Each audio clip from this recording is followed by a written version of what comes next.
Ce faceți, fraților? Tu nu spui nimic de mine, tu nu judești tu de mine, să nu te auzi în comentarii că ai judecat tu cu mine, să mă judeci tu, nu ai voie să mă iubi niciodată, poate te iau la bătaie, ia vezi, tu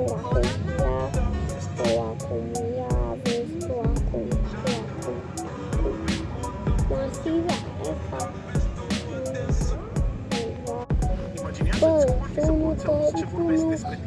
te prind că m-ai judecat, nici aici, nici la Minache, nici în sat, dacă te aud că m-ai judecat.